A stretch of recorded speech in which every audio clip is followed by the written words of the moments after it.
اور دن کے دونوں سروں پر اور رات گزرنے پر حقیقت میں نیکیاں برائیوں کو دور کر دیتی ہے۔ نماز سوچ سمجھ کر پڑھنا چاہیے، جو پڑھ رہے وہ سمجھ آنا چاہیے کہ ہم کیا پڑھ رہے، اسی کو خشوع و خضوع کہتے ہیں۔ اور نماز میں ہمیں سمجھ نہیں آ رہا کیا پڑھ رہے تو وہ خشوع و خضوع کی نماز نہیں ہوتی ہے، حق نہیں ہوتا ادا۔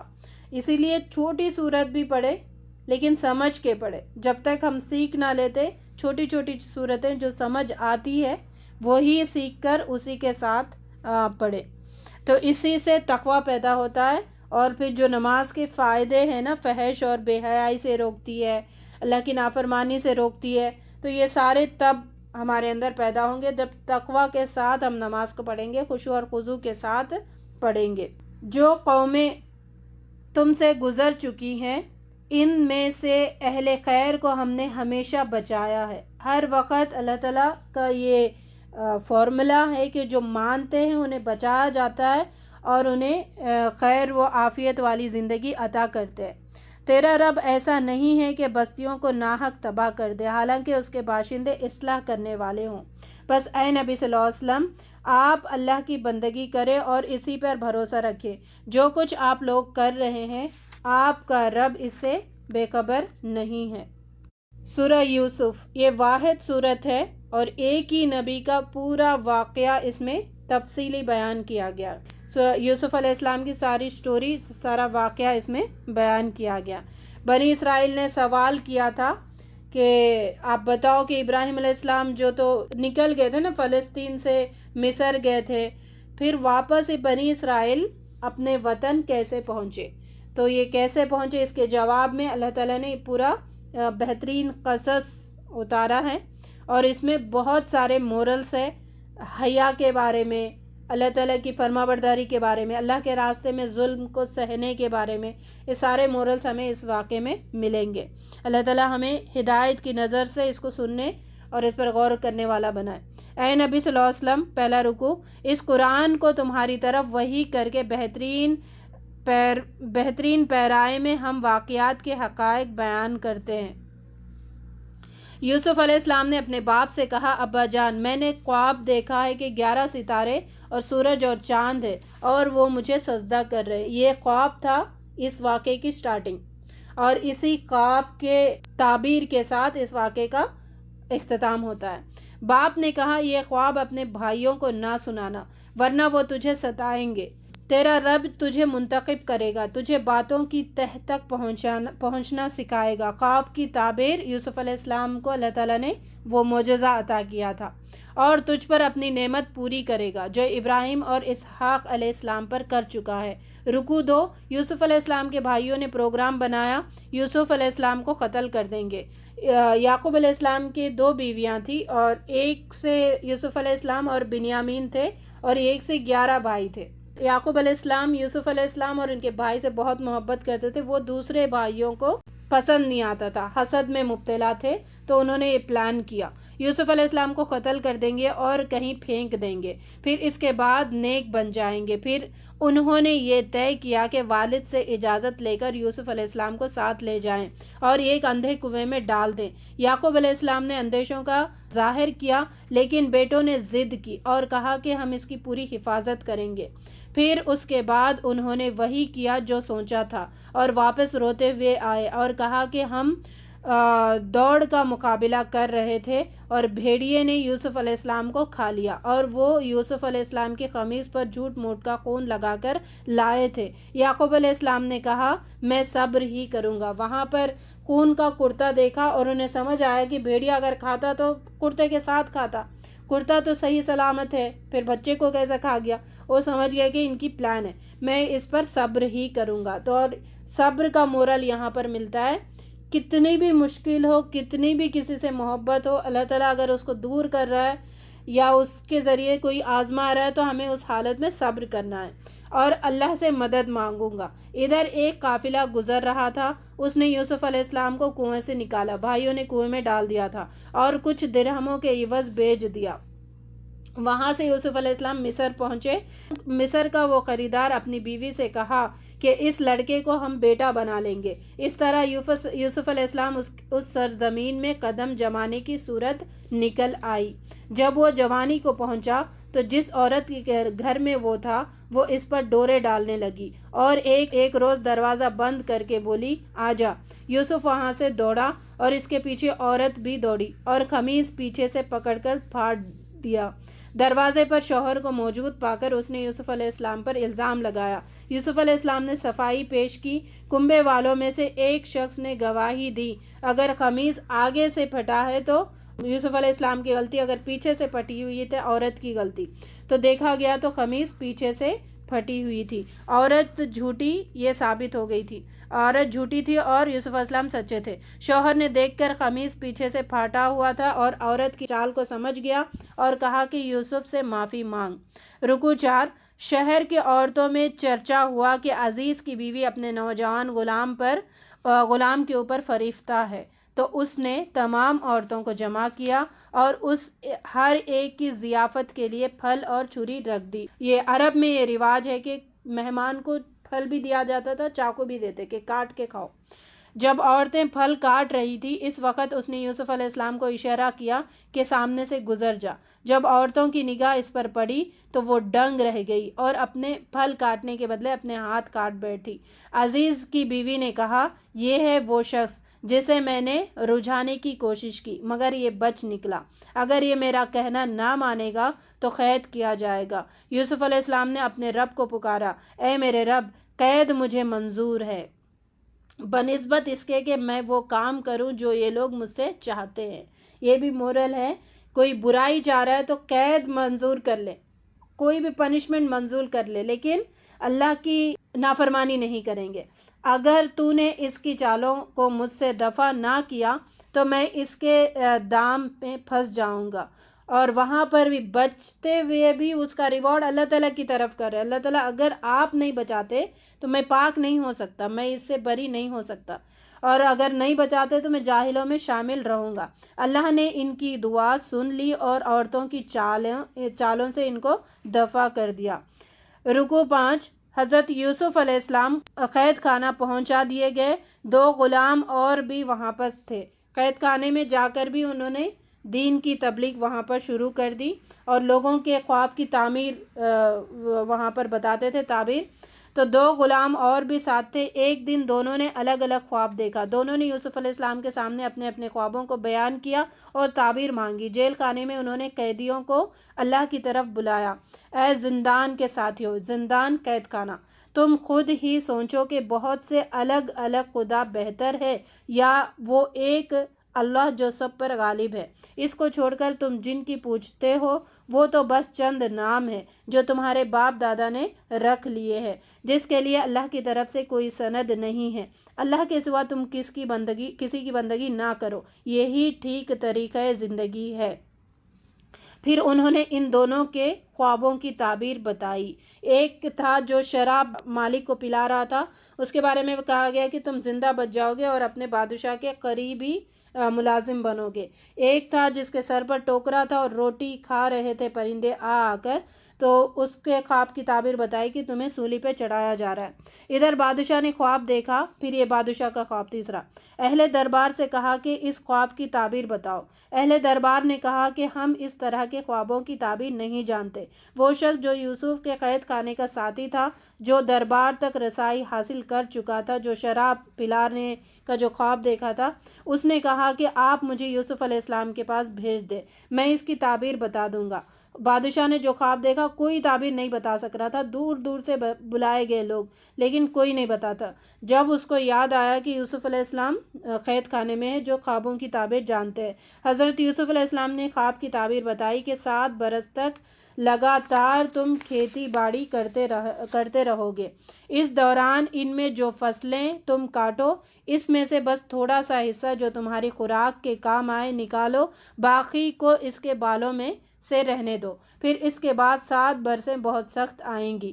اس زمانے میں وہ غلہ کھا لیا جائے گا جو تم اس وقت کے لیے جمع کرو گے۔ 7 دبلی گائیں 7 موٹی گایوں کو کھا رہی ہے، ایسا اس نے بادشاہ نے خواب دیکھا۔